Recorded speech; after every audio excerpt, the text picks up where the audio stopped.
আসসালামু আলাইকুম। সবাই কেমন আছো? এটা আমার আম চ্যানেলের সেকেন্ড প্লেলিস্ট হতে যাচ্ছে। তো HSC second paper first chapter তাপগতিবিদ্যা। খুব ইন্টারেস্টিং একটা চ্যাপ্টার। মানে অ্যাটলিস্ট এই চ্যাপ্টারটা খুব ভালো মতো সবাই ফিল করতে পারে। মানে চ্যাপ্টারটা যেমন সহজ আবার খুব ইন্টারেস্টিং। কেননা আমরা এই জিনিসটা অনেক ছোট থেকেই ফিল করতে পারি। তো এই অধ্যায়ে আমরা যেগুলো শিখবো বা জানবো সেগুলো হচ্ছে তাপমাত্রা, তারপর হচ্ছে ইঞ্জিন, এনট্রপি নামে একটা টার্ম আছে, এগুলা শিখবো। বেসিক্যালি ইঞ্জিন বা ফ্রিজ এগুলা কিভাবে কাজ করে, মানে আমরা অ্যাপ্লাইড দিক থেকে ওইগুলো বিষয়েও জানতে পারবো।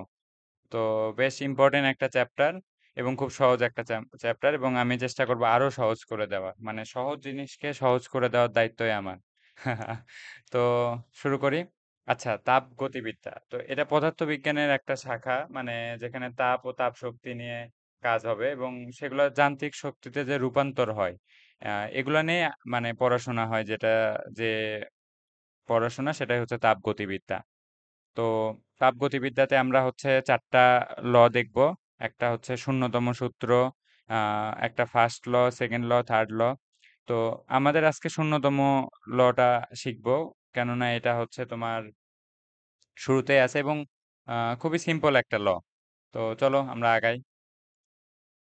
আচ্ছা, প্রথম তাপগতিবিদ্যার ক্ষেত্রে প্রথম শব্দ ছিল তাপ। আচ্ছা, তাপ কি? তাপ হলো এক, মানে শক্তির একটা রূপ, আর যা উচ্চ তাপমাত্রার বস্তু থেকে নিম্ন তাপমাত্রার বস্তুর দিকে স্থানান্তরিত হয়। তো খুবই সহজ কথা, তাহলে একটা সিম্পল কোশ্চেন করি যে এই বস্তুতে 300 জুল তাপ আছে, আর এই বস্তুতে 400 জুল তাপ আছে। তো তাপ কি হচ্ছে, উচ্চ তাপমাত্রার বস্তু থেকে, অর্থাৎ উচ্চ তাপমাত্রা থেকে নিম্ন তাপমাত্রার বস্তুর দিকে কি হচ্ছে, স্থানান্তরিত হচ্ছে। তো আমরা স্থানান্তরিত করার জন্য একটা রড দিয়ে কানেক্ট করে দেই, এটা একটা রড। আচ্ছা, এখন তাহলে তাপ, মানে এই দুইটা বস্তুর একটা নাম, মানে দুইটা বস্তু, একটা এ একটা বি। তো তাপ কি এ থেকে বি তে যাবে নাকি বি থেকে এ তে যাবে? তো যাদের অ্যান্সার হচ্ছে এ থেকে বি তে যাবে, তাদের অ্যান্সার রাইট হতে পারে আবার রং হইতে পারে। আচ্ছা, যাদের অ্যান্সার হচ্ছে বি থেকে এ তে যাবে, তাদের অ্যান্সারও রাইট হইতেও পারে আবার রংও হইতে পারে, কারণ এটা একটা ইনভ্যালিড কোশ্চেন। আচ্ছা, কেন ইনভ্যালিড কোশ্চেন? দেখো, তাপ হচ্ছে একটা শক্তি, কিন্তু এর বৈশিষ্ট্যটা কি? এর বৈশিষ্ট্য কি হচ্ছে যার যত বেশি শক্তি সে কম শক্তির দিকে যাবে? উত্তর হচ্ছে না। দেখো, এখানে কি বলছে যে তাপমাত্রা, তো তাপমাত্রা, তাপের পরিমাণ কিন্তু এক না।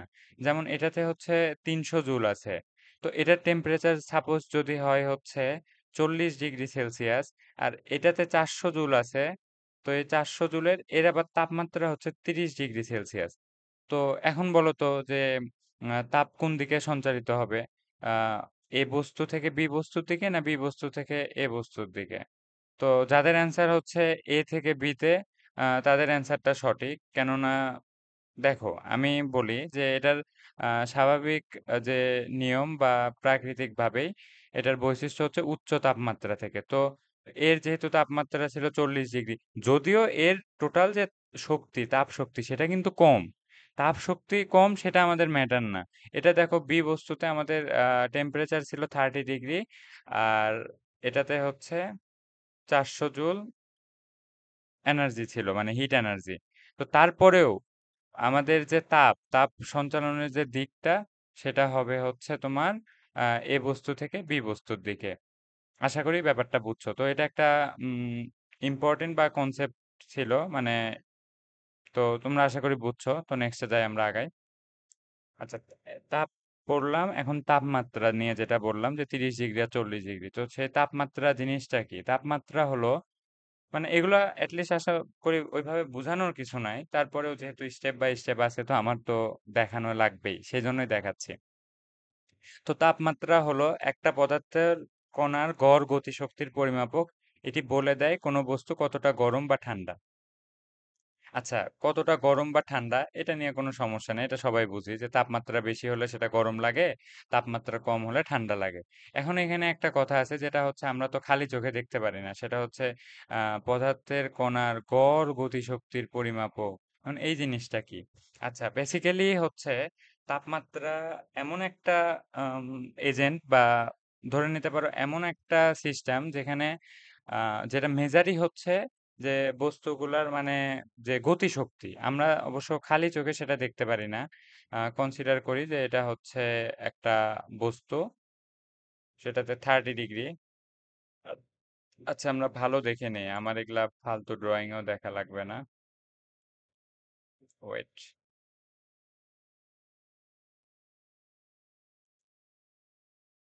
আচ্ছা এটা একটা নেই, এটা একটা নেই। ওকে, তো ঠিক আছে, এটা একটু বড় করে নেই, এটাও বড় করে নেই। আচ্ছা এটা বড় ছোট কোনো ইস্যু না।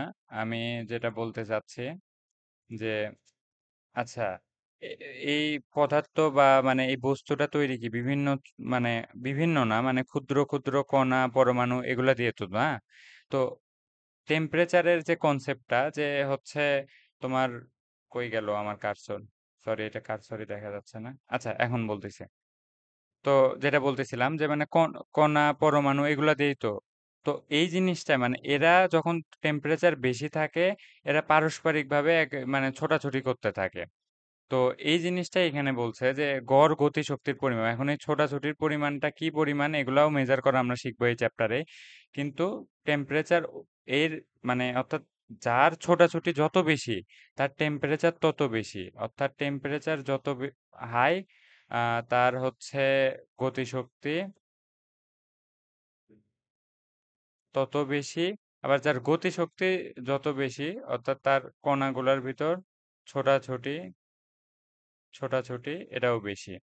অর্থাৎ এই বস্তুটা যদি হয় 30 ডিগ্রি আর এটা যদি হয় 40 ডিগ্রি, সাপোজ সেম সেম বস্তুই কনসিডার করি, তো এদের কণাগুলোর ভিতর ধরো বেগ ধরো suppose 20 metre per second, suppose এটা জাস্ট ইমাজিন করতে বলতেছি, আর এটার ক্ষেত্রে তাইলে ধরো 15 মিটার পার সেকেন্ড ছিল।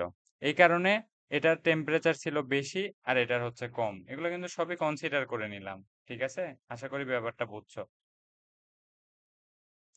আচ্ছা তো আমরা যেটা শুরুতেই লেকচারের বললাম যে আজকে আমরা শূন্যতম সূত্রটা দেখব।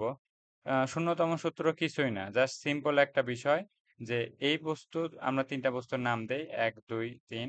তো এটা শূন্যতম সূত্র আমাদেরকে যেটা যে ইনফরমেশনটা দেয় যে এই বস্তুর সাথে যদি এই বস্তুর একের সাথে যদি দুইয়ের তাপমাত্রা সমান হয়, আবার দুইয়ের সাথে যদি তিনের তাপমাত্রা সমান হয়, তাহলে এক আর তিন এই এই এক ও তিন সমান তাপমাত্রাতে আছে।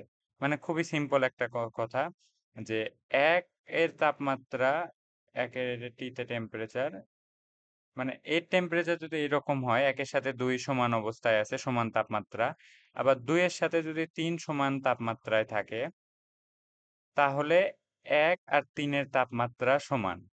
অর্থাৎ একটা থার্মাল ইকুইলিব্রিয়াম সিচুয়েশন, তাপীয় সাম্য অবস্থা। তো এটা খুবই মানে এখানে এই ল এক্সপ্লেন করার মতো কিছু না। তো বিজ্ঞানী আর এইচ ফাওলার এই লটার নাম দেয় শূন্যতম সূত্র। তো আসলে শূন্য হওয়ার পিছনে হয়তোবা এটাই রিজন যে এটা কিন্তু বিশেষ কোনো কিছু আমাদেরকে ডেমনস্ট্রেট করে না, কিন্তু এই সূত্রের একটা বিশেষ মানে সুফল আমরা এখনো ভোগ করি বা আমরা এই সূত্র থেকে যেটা পাই যে আমরা থার্মোমিটার আবিষ্কার করি। তো থার্মোমিটার কিভাবে কাজ করে? থার্মোমিটার তো সবাই আমরা দেখছি। তো থার্মোমিটার বেসিক্যালি দেখো যে আমার বডি মানে এখন চিন্তা করো যে এটা হচ্ছে তোমার বডি। তো এটা হচ্ছে তোমার বডি আর এটা হচ্ছে থার্মোমিটার। তো তোমার বডি একটা বস্তু, থার্মোমিটার দ্বিতীয় বস্তু। আচ্ছা এখানে আবার ইন্টারেস্টিং একটা ব্যাপার, তাহলে তৃতীয় বস্তুটা কি? মানে আমি যেহেতু বললাম যে শূন্যতম সূত্র থেকে থার্মোমিটার আবিষ্কার হয়েছে, এটা ইম্পর্টেন্ট একটা তথ্য, কিন্তু থার্মোমিটারের ক্ষেত্রে যেহেতু শূন্যতম সূত্র থেকেই বলতেছি, তো এখানে বস্তু কয়টা লাগে দেখো তো, তিনটা না? আচ্ছা আমি তো সংজ্ঞাটা এখনো পড়াইনি। তো সংজ্ঞাটা যেটা বলতেছে, দুটি বস্তু যদি তৃতীয় কোনো বস্তুর সাথে তাপীয় সাম্য অবস্থায় থাকে, তাহলে প্রথম বস্তুটা মানে দুটি বস্তুর সাথে তাপীয় সাম্য অবস্থায় আছে। ওই যে যেটা আমি এক্সপ্লেইন করলাম যে একের সাথে দুই সমান হইলে দুইয়ের সাথে আবার যদি তিন সমান হয় তাহলে এক ইকুয়াল তিন। এটা আবার ম্যাথমেটিক্যাল ভাবে চিন্তা করিও না, এটা কিন্তু বস্তুর কথা বলতেছি, এক ইকুয়াল দুই এগুলা তো আর সম্ভব না, তাই না? তো আচ্ছা যেটা বলতেছিলাম যে এটা হচ্ছে তুমি তো আচ্ছা অনেক মেয়েও হয়তো ক্লাস দেখে ওদের জন্য একটু ইয়াও দিয়ে দেই মানে উভয় হইতে পারে আর কি চুল কেটে ফেললে ছেলে মেয়ে যাই হোক এটা সমস্যা না আচ্ছা টপিকে থাকি তো থার্মোমিটার এটা হচ্ছে থার্মোমিটার তো একটা বস্তু হলো তোমার শরীর তো মানে এখান থেকে আমরা কিভাবে আউটকামটা পাবো যে এই আমাদের শরীরে যদি আমরা থার্মোমিটারটা স্পর্শ করাই তখন আমাদের শরীরে যদি যেহেতু তাপমাত্রা বেশি থার্মোমিটারের চেয়ে ইন জেনারেল কেসে তো তখন তো এর থার্মোমিটারের টেম্পারেচারটা রাইজ করবে না মানে এরা তো সাম্য অবস্থায় আসবে তাই না তাহলে তৃতীয় বস্তুটা কি তো তৃতীয় বস্তুটা আসলে ইউনিভার্সাল মানে যে কোনো কিছু তোমার রুমের যে বায়ু সেটাকেও কনসিডার করা যাইতে পারে কিন্তু অ্যাকচুয়াল সেন্সে যেটা যে তৃতীয় বস্তুটা ধরো ওই যে পানির যে বৈশিষ্ট্য অর্থাৎ 0 ডিগ্রিতে এটা বরফ আবার 100 ডিগ্রিতে এটা বাষ্প তো এটা কনসিডার করেই কিন্তু এই থার্মোমিটারের যে রিডিংস গুলা সেটা দেওয়া হয়েছে তার মানে বুঝতেছো যে তৃতীয় বস্তুটা উপস্থিত নাই তবে তৃতীয় বস্তুটা আমরা কনসিডার করা আচ্ছা থার্মোমিটার যখন পড়াবো তখন তোমরা বুঝতে পারবা যে পানির কথাটা কেন আসতেছে বা আমরা পরবর্তী লেকচারে হয়তোবা দেখবো যে থার্মোমিটার আমাদের পার্সোনাল থার্মোমিটারই তৈরি করব ঠিক আছে তো তখন আমরা জানতে পারবো এখন এতটুকু বলার ছিল যে শূন্য সূত্র থেকে আমরা থার্মোমিটারটা পাইছি তো এটাই হচ্ছে ব্যাপার ছিল আচ্ছা এখন এখন যেটা ব্যাপার যে তাপ এটা 9-10 এর কনসেপ্ট ছিল যে তাপ স্থানান্তর এখন তাপ স্থানান্তর হয় বেসিক্যালি তিনটা পদ্ধতিতে আমরা সবাই এগুলো পড়ে আসছি পরিচলন সংবহন বিকিরণ তো আমি এটা দিয়ে রাখছি যাতে তোমরা কেউ যদি ভুলে যেয়ে থাকো এটা দেখে নিও কারণ এটার কনসেপচুয়ালি তো জানা লাগবে মানে অনেকের কাছে এটা ফিল নাও হইতে পারে যে তাপমাত্রা ভাইয়া যেমন আহ আপনি প্রথমটার ক্ষেত্রে না হয় দুইটা বস্তু বলছিলেন তাদের মাঝে রড রড কানেক্ট করে যে টেম্পারেচার পারাপার হচ্ছিল মানে প্রথম তাপের যখন পড়াচ্ছিলাম তখন যেটা এক্সাম্পল ওইটার কথা বলতেছি আর কি তো অন্য সব ক্ষেত্রে কি এরকম লাগবে উত্তর হচ্ছে না কঠিন পদার্থের ক্ষেত্রে তাপ হচ্ছে তোমার কণার কম্পনের মাধ্যমে স্থানান্তরিত হয় অর্থাৎ একটা কঠিন যদি এটা চিন্তা করি তো এটার কণার এই কণাটা থেকে মানে এখানে যদি এই যে উদাহরণটা দেখি ধরো এটা আমরা একটা চামচই অঙ্কন করে নেই থামো তো এটা হচ্ছে চামচ তো এরা বলতেছে যে এখানে যদি আমরা গরম পানি দেই তো আমরা এখানেও হিট অনুভব করব তো মানে এই চামচের এইখানে যে ধরো লোহাটুকু আছে ওই কি ধরো এখানে আসছে উত্তর হচ্ছে না এরা জাস্ট কম্পনের মাধ্যমেই তাপ শেয়ার করে দিতে পারে কিন্তু তরল ও গ্যাসের ক্ষেত্রে বিষয়টা আলাদা তরল ও গ্যাস টেম্পারেচার পাবে তো তোমার আন্তঃআণবিক দূরত্ব আরো বেড়ে যায় তখন দেখা যায় যে ওরা এই কণাটাই মুভ করে উপরে চলে যাবে মানে তো তখন মানে এরা বেসিক্যালি এদের কণাই মুভ করবে আর এদের ক্ষেত্রে কিন্তু কণা মুভ করতেছে না আবার বিকিরণের ক্ষেত্রে কি হচ্ছে মানে এই যে সূর্য থেকে যে আমাদের শরীরে তাপ লাগতেছে তো সূর্য কি খসে খসে আসতেছে বা মানে এরকম কিছু না তো তো এটা আসে কিভাবে যে এটা হচ্ছে তড়িৎ চুম্বকীয় তরঙ্গ তো তড়িৎ চুম্বকীয় যে তড়িৎ চুম্বক নিয়ে যেহেতু আমাদের আলাদাই চ্যাপ্টার আছে আমরা তখন আরো ভালোভাবে শিখবো তরঙ্গও আছে তখন আমরা আরো ভালো করে শিখবো আচ্ছা এ শেখাশেখিতেও আমি আরেকটা মানে এক্সাম্পল খুব সহজেই দেই যেটাতে সব উদাহরণই পাওয়া যাবে তো আচ্ছা ঠিক আছে আচ্ছা এটা হচ্ছে ধরো এটা হচ্ছে একটা কেটলি হুম আর এই যে নিচে যেটা দিচ্ছি এটা হচ্ছে হিট ঠিক আছে এখন কথা হচ্ছে যে এখানেই আমাদের তিনটা এক্সাম্পল আছে এই যে ডিরেক্ট হচ্ছে ধরো এটা যদি চুলা বা যেটাই কল্পনা করো এই যে ডিরেক্ট মেটালের সাথে যে টাচ মানে এইভাবে যে তাপটা যাচ্ছে মানে এখানে আমরা তাপ দিচ্ছি কিন্তু আমরা এখানে যখন স্পর্শ করব তো এখানেও তো গরম লাগবে তো এটা কি মাধ্যমে এই তাপটা ছড়াইছে সেটা হচ্ছে পরিচালন অর্থাৎ তোমার হচ্ছে কঠিন বস্তুর ক্ষেত্রে যেটা হলো আবার আহ এই যে ধরো এইদিকে বাষ্প চলে যাচ্ছে হ্যাঁ তো আমার কথা হচ্ছে আমি কি হিট কি তোমার হচ্ছে এইখানে দিচ্ছি যে এটা বাষ্প হয়ে চলে যাচ্ছে হিট তো আমি এইখানে দিচ্ছি তো এটার কণাগুলাই মুভ করে কণা মুভ করে এই যে বাষ্প হয়ে যাচ্ছে তো এই মাধ্যমে যেটা হচ্ছে সেটাকে বলা হচ্ছে সংবহন তো বিকিরণ কি এখানে বিকিরণ কি আমরা বুঝতে পারবো হ্যাঁ তাও পারবো তো কিভাবে সেটা আচ্ছা আমরা যদি হচ্ছে কেটলি থেকে আমাদের ডিরেক্ট স্পর্শ করতে হবে এই চুলার এই কেটলির আশেপাশেও যদি আমরা আমাদের হাত নিয়ে যাই হাত নিয়ে গেলে কিন্তু আমরা হিট অনুভব করব তো ওইটা কিভাবে হচ্ছে? এই যে তোমার তাপ ধরো এই যে এগুলো বিকিরণ হচ্ছে। তো মানে বিকিরণ মাধ্যমে মানে হচ্ছে তড়িৎ চুম্বকীয় মাধ্যমে তাপটা ছড়াই যাচ্ছে। কারণ কি এগুলো কি স্থানান্তরের ৩ টা পদ্ধতি, প্রধান ৩ টা পদ্ধতি। তো এটাই যে একটা কেটলির উদাহরণ থেকে সব পাওয়া যায়। তো তাপ বলতেছি, তাপমাত্রা বলতেছি। এখন আমরা তো যেহেতু পদার্থবিজ্ঞান পড়তেছি, আমরা একটা গাড়িকে দেখে বলতে পারবো না যে হচ্ছে এই গাড়িটা দ্রুত যাচ্ছে বা এই যাচ্ছে। আমাদের পড়াশোনা কেমন? গাড়িটা ২০ মিটার পার সেকেন্ড বেগে যাচ্ছে, তাই না? তো আমাদের কি এক্সাক্ট ভ্যালু দরকার। মানে কোনো কিছু মানে মেজার করতে হলে বা পড়াশোনা করলে আমরা এক্সাক্ট ভ্যালু নিয়ে কাজ করি। তো সেই ভ্যালুটা তাপের ক্ষেত্রে যেটা মাপে সেই সেই যে যন্ত্র দিয়ে মাপা হয় সেটা হচ্ছে থার্মোমিটার। তো থার্মোমিটার কিভাবে মাপে? আচ্ছা, এটাও একটা প্রশ্ন যে থার্মোমিটার দিয়ে কিভাবে তাপমাত্রা মাপা হয়? তো এই যে এটা একটা পারদ থার্মোমিটার, এটা পারদ। তো ঘটনা হচ্ছে যে এর একটা দেখো স্পেশাল বৈশিষ্ট্য, যখন আমরা শরীরের সংস্পর্শে আনবো তখন এই পারদটা কিন্তু উপরের দিকে উঠবে, উপরের দিকে উঠে একটা নির্দিষ্ট মান দেখায়, তাই না? তো এই যে এর উপরে মানে তাপ দিলে উপরে উঠতেছে, এটা কিন্তু এর একটা বৈশিষ্ট্য। মানে তরল বা বাষ্প, এরা তরল বা মানে বায়বীয় মানে যেটাই হোক, যে তাপ দিলে ওরা মানে আন্তঃআণবিক আকর্ষণ দুর্বল হয়ে যায়। তারপরে এদের মাঝে কণাগুলোর মাঝে দূরত্ব অর্থাৎ ছড়িয়ে পড়ে এরা। এটা এদের একটা বৈশিষ্ট্য। এরকম ধরো যে হিট দিলে রোদ বাড়ে।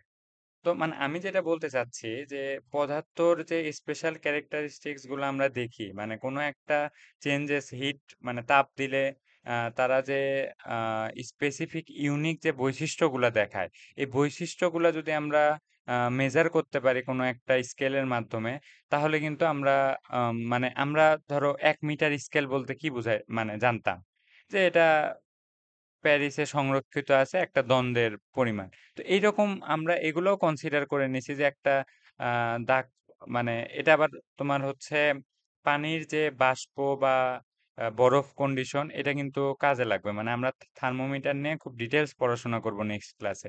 তো তখন আমরা কিন্তু এগুলা ক্লিয়ার হয়ে যাব। তো আমি বেসিক্যালি যেটা বলতে চাচ্ছি যে থার্মোমিটারে পারদই ব্যবহার কেন করা হইল? মানে আমরা যেটা বলতে চাচ্ছি যে অন্য কিছুও তো ব্যবহার করা যাইতে পারে। তো হ্যাঁ, সম্ভব। এই কারণে ধরো এটা পারদ থার্মোমিটার। আবার তোমার রোদ থার্মোমিটার আছে, গ্যাসের থার্মোমিটার আছে।